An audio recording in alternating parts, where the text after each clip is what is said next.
Right, well, turning to a new spot in town.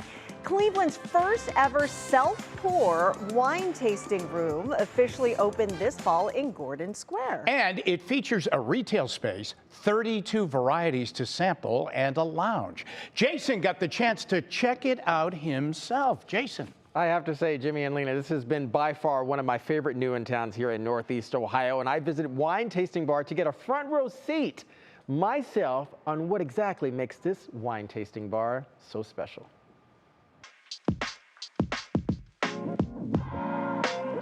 I'm here now in Gordan Square with my good friend Belinda Klein at Wyne Tasting Bar. And Belinda, you've started something that's an absolute treasure. Where I come from home in Australia, wine bars and wine lounges are more of a common thing. So I was really looking for a space for people who wanted to go out and have a drink and didn't want to be surrounded by TVs and just a little bit of touch of luxury. We have 8 different wine stations and each of them has 4 wine bottles in there. We rotate it every month with a different theme, whether that be a region in the world or a winemaker in that space or women winemakers or, you know, a variety of different themes. So you've tantalized my palate here. Let's yes. say we go do a little tasting. Oh, I would love to. Okay. Yes, let's do it. Okay, Belinda, I'm like so excited. I'm so ready. I mean, like, look at this full spread here. And then it just continues also. I love Sauvignon Blancs. In fact, I love Australian and New Zealand Sauvignon Blancs. I do have a New Zealand Sauvignon Blanc, but what I like to ask my guests to do is just think a little bit outside the box, because the beauty is we're at the wine tasting bar. You don't have to commit to a whole glass. You can literally just taste. Are you ready to give it a shot? I think so. Okay, oh, take the card. the wine card, and there you have it.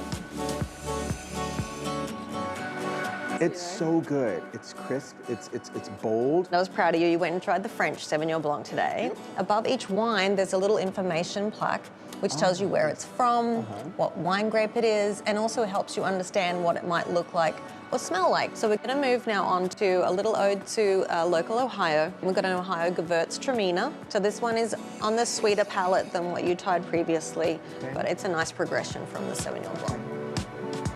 I do like this. We have to love the OHIO. Yes, exactly. I have now had a taste for some of the food items.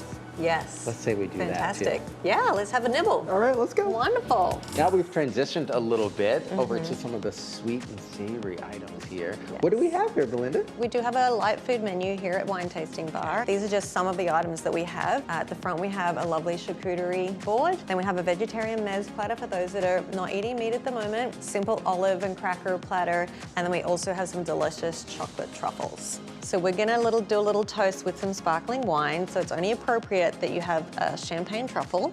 Look at that, just look at it. Cheers. Northeast Ohio, there is something very intimate about the Wyne Tasting Bar right here in Gordan Square. So let's say you come out, you stay warm, and get a little bubbly. Trust me when I tell you, this is one of my favorites here in Northeast Ohio. It is sultry, it is oh so sweet, and it's also soothing as well. A great place to check out during this holiday season, and there's lots to look forward to as well. In January, they're going to be celebrating Australia Month, so you'll find some of your favorite Australian wines there. Jimmy and Lena? Yeah. Lena, as you well know, I studied in Australia. No, you didn't. Okay, I did not. I wanted to sound worldly, but I do like the Australian wines. And I love when I love when Jason does those. Red or white? Both, actually. Both. Both. Okay. I like both. We like to say anything with a percentage. There you go. Coming up.